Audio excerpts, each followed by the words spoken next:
Paramai, good morning. This is Judith Lay welcoming you to Manx Radio and to the podcast of this week's edition of At Your Service. Manx Radio! I hope it's not too late to wish you a happy and peace-filled new year for you and for those you love. The turning of the year can be a strange time of uncertainty, can't it? Maybe we look back over the past 12 months with that familiar mix of joys and sorrows that we all experience, and we're perhaps a little fearful of what this next year might bring. I've read a lot of New Year poetry, but at this time I always return to the familiar words of Minnie Louise Haskins. Written in 1908, the poem caught public attention when King George VI quoted it in his Christmas broadcast to the British Empire in 1939, just months after the outbreak of the Second World War. And I said to the man who stood at the gate of the year, "Give me a light that I may tread safely into the unknown." And he replied, "Go out into the darkness and put your hand into the hand of God. That shall be to you better than light and safer than a known way." So I went forth, and finding the hand of God, trod gladly into the night, and he led me towards the hills and the breaking of day in the lone east. This is a New Year carol with music by Benjamin Britten and words that describe a ceremony originating in Wales. Very early in the morning on New Year's Day, young people would gather evergreen foliage, draw fresh water from the well, and go from house to house, sprinkling the water over the inhabitants or on their doors, sometimes in return for a few coins. As they did this, they would sing, "Here we bring new water from the well so clear, here to worship God with this happy new year."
Benjamin Britten's New Year Carol, sung there by the Cambridge Singers, conducted by Sir John Rutter. Yesterday, I was in St Matthew's Church on the North Quay here in Douglas for a special anniversary. Miss Mary Louisa Wood, known as the mother of Manx music, died on the 4th of January 1925, 100 years ago yesterday. She arrived on the island with her family at the age of 16 and was very keen to have a musical education, studying the organ in particular, but rapidly progressed to travelling around the island, teaching sight singing, conducting choirs, composing and arranging.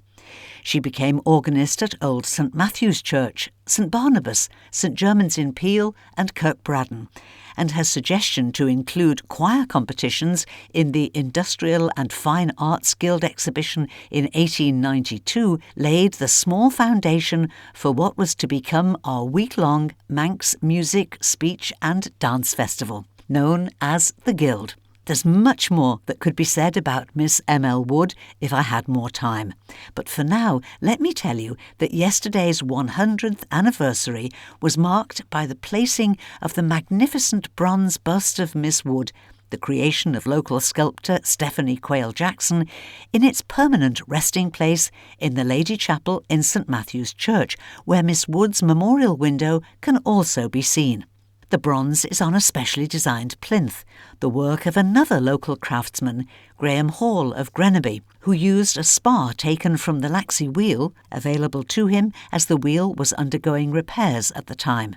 And if you'd like to see this permanent remembrance of someone who gave so much to Manx music, then tomorrow evening would be the perfect time to go to St Matthew's Church on the North Quay here in Douglas at 6:30, when they will have a special service for the Feast of the Epiphany, the day when the Church asks us to think about the wise men who came to worship the child Jesus, bringing their mysterious gifts of gold, frankincense and myrrh. Following a star coming to Bethlehem from the east, they represent Gentiles or non-Jews coming into a Jewish country, reminding us that God sent his Son in human form with a message of love and hope for everyone who would listen to his voice, to his promise to walk beside us and lead us into a future that will overcome all the brokenness and pain in our imperfect human world. So, tomorrow evening for the Epiphany service in St Matthew's, there'll be a choir made up of some of the fine voices who sing regularly in the Guild. The organist will be Gareth Moore, and the music will include this beautiful work, The Three Kings by Peter Cornelius.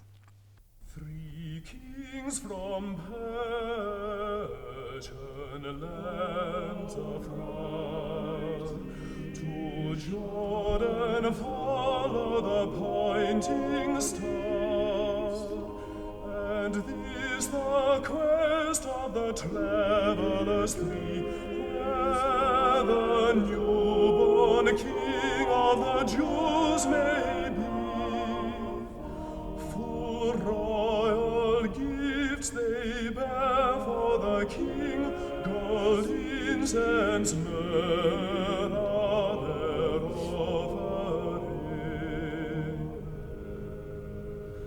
The star shines out with a steadfast ray.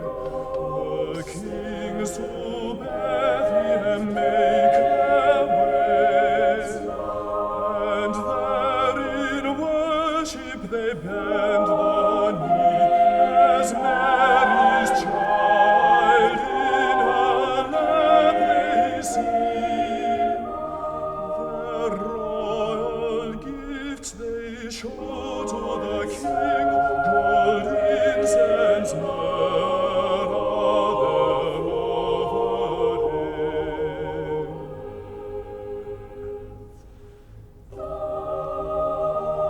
The child of man, low to Bethlehem. The kings are traveling, travel with them.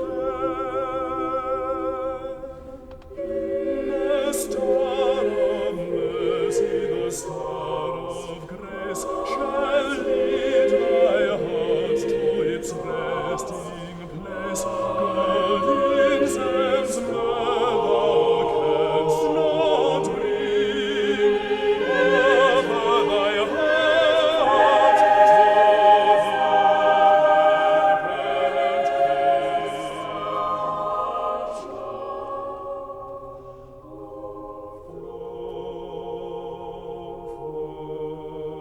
the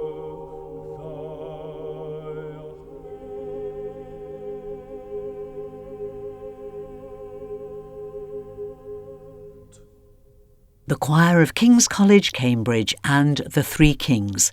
And that Epiphany service in St Matthew's tomorrow evening at 6:30 will be followed by light refreshments in the lower hall, and everyone is most welcome.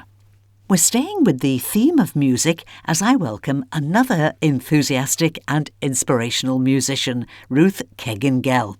We've talked before about the monastic community in Taize in southern France, which since the 1940s has been committed to praying for world peace and welcomes pilgrims or visitors from all faith backgrounds from around the world. Thousands of people, mostly young people, go there every year and respond to its unique style of worship, peaceful, prayerful chants, Bible readings and times of silence. Because pilgrims come to Taize from all corners of the world, songs and prayers are often in 6 or 7 different languages. And as Taize-style services are becoming increasingly popular on the island, Ruth Keggin-Gell, who is not only a fine musician but also our Manx language development officer, wants to help us to create that same mixture of languages by running a very special workshop. And here she is to tell us all about it. Morrowma Jude.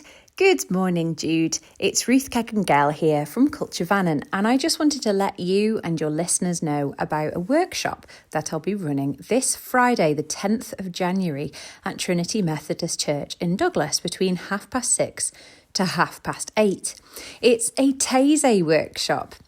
Taize chants are lovely. They're accessible, simple, and beautiful, and I've translated a scotch of them into Manx. Some of these have already been sung around some of the island's churches, and I've translated some more. So over the course of a 2-hour workshop with a tea break in the middle for some well-needed tea, coffee and biscuits, you'll also be able to learn 6 very simple Taize chants translated into Manx. It doesn't matter if you've never sung or spoken Manx before. If you're a complete newbie, that's absolutely fine. But if you're a seasoned speaker, that's also brilliant. Everyone is really, really welcome.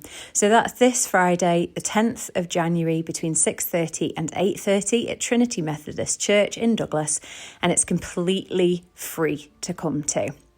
If you would like to come, you can get in touch with me by emailing ruth@culturevannon.im, and Culture Vannon is culture and then VANNIN.im, or by leaving me a note on my telephone at 694 753, and I'd love to see you there. Heemshu, I'll see you. Bye.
Banni yn Chan Ma'anam, the Taize chant Bless the Lord My Soul, translated by musician and Manx Language Development Officer Ruth Keggin-Gell.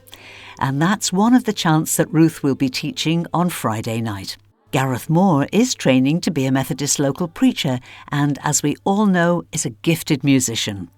Gareth was also at St Matthew's Church yesterday, which gave me a chance to ask him what it is that he particularly enjoys about leading times of worship in the Taize style. I like the quietness, so there's lots of space for quiet reflection. The chants are repetitive, so you can almost enter a kind of trance-like state when you're just listening and singing the same words over and over again. It's a very calming way to worship. Music, every kind of music is your passion, but this is valuing another style, another way of leading us into prayer, really, isn't it? Yes, I think this style of worship is very prayerful, and from a musician's point of view, very simple.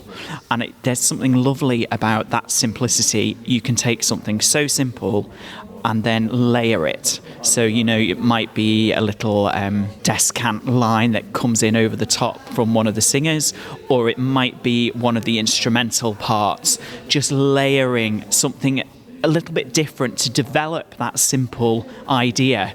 I think that just makes for a very different way of worshipping, and a different way of worshipping as a musician as well. And it lends itself to improvisation, doesn't it? As long as the chords of the chant remain the same, you can do whatever you like really over the top of them.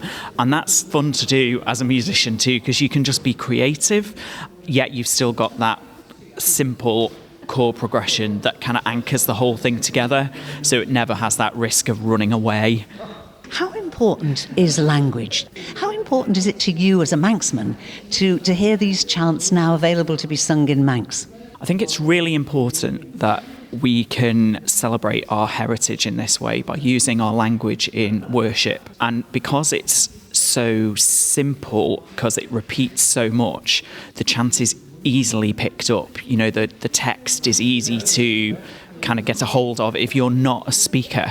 And I think, as you were saying just before about the way that Taize reflects worship in many languages, it's lovely that we can now, thanks to Ruth, put in our own little bit of Manx into those services to add to that great mix, and that idea of Taize being for everyone, all nations. And it's nice that the Isle of Man can be represented in that way.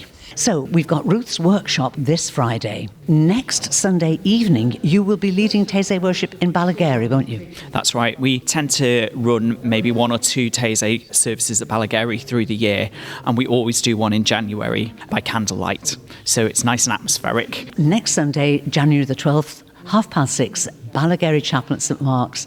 You'll be there, and a warm welcome for everybody to come and sing. You could bring your little bit of Manx that you'll have learned on Friday night, or come and sing all in English. Yeah, we'll be incorporating some of the chants that Ruth has translated, and we'll also be doing some in English and some in Latin. Gareth Moore, thank you very much indeed for all you're doing for Island music. Thank you.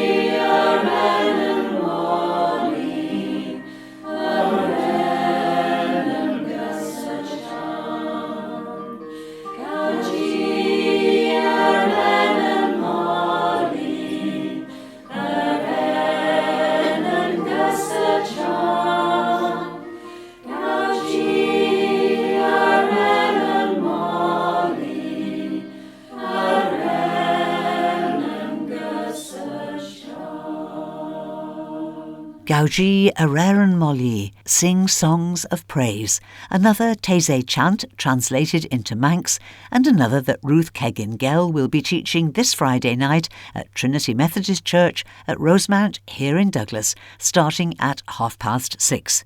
The evening is free and all are welcome. You don't have to have sung or spoken Manx before, and the two Taize chants in Manx that you've just heard are recordings that Ruth made at a Manx Taize workshop in Peel last year. My next port of call yesterday was Port Erin, specifically St Catherine's Church, which has been closed for many months for major reordering, but is set to reopen, weather permitting, for a service this morning at 11 o'clock. Reverend Joe Heaton came to be vicar of the parish of Rushen with 4 very different churches in his care. St Peter's in the folk village of Craignish, St Mary's in Port St Mary, Kirk Christ, Rushen Parish Church, and St Catherine's in Port Erin, where we had this conversation.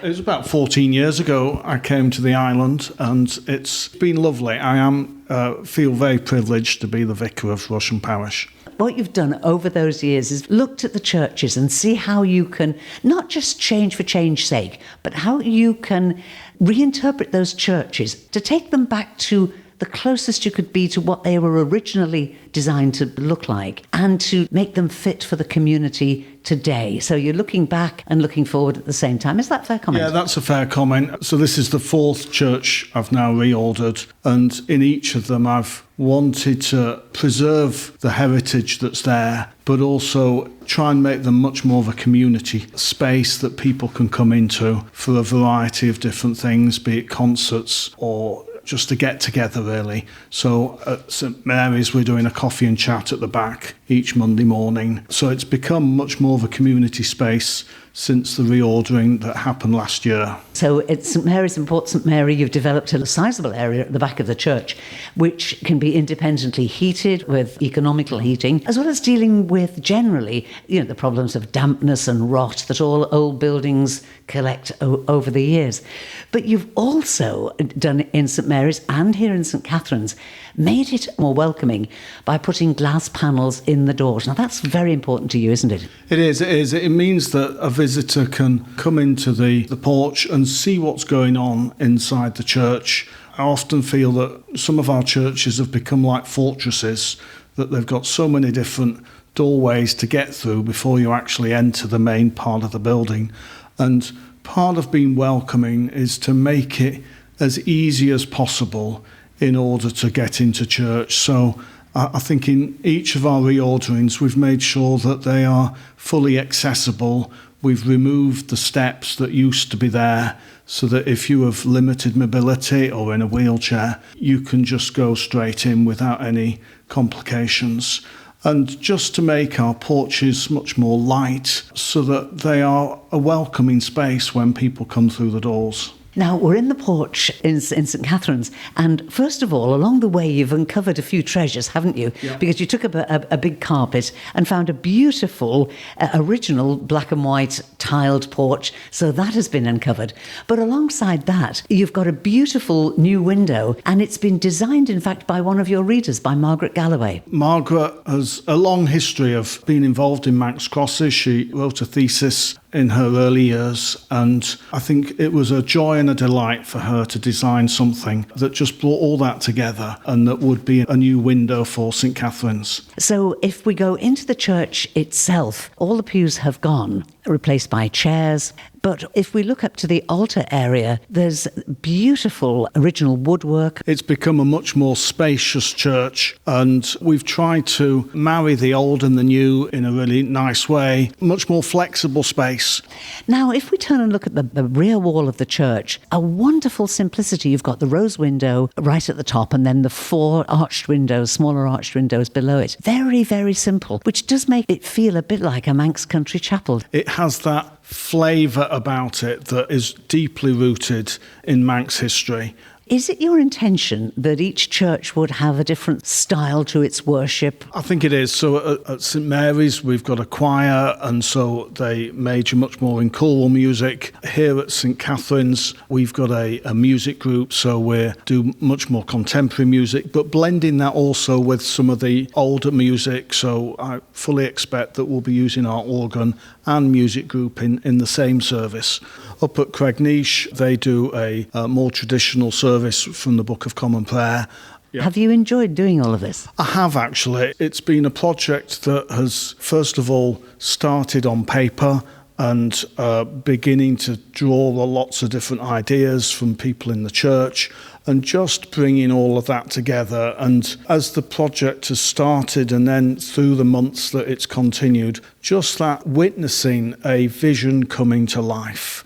It's now a very lovely building and much more flexible for community use. Yeah, it's been a real joy to see this happen. We are very sensitive about our churches. We have lots of memories invested in them and often lots of family history. Taken overall, across all of the churches where you've made quite significant changes, has it been difficult, or have people been open to understanding what you're trying to do? I think there have been a few difficulties, but I would say the people have been very supportive. They've seen how their church is now being cared for and has had a new lease of life. So yeah, I think a very positive experience across the 4 churches. Later this morning, just in about an hour's time, will be your first service in the reopened St Catherine's Church in Port Erin.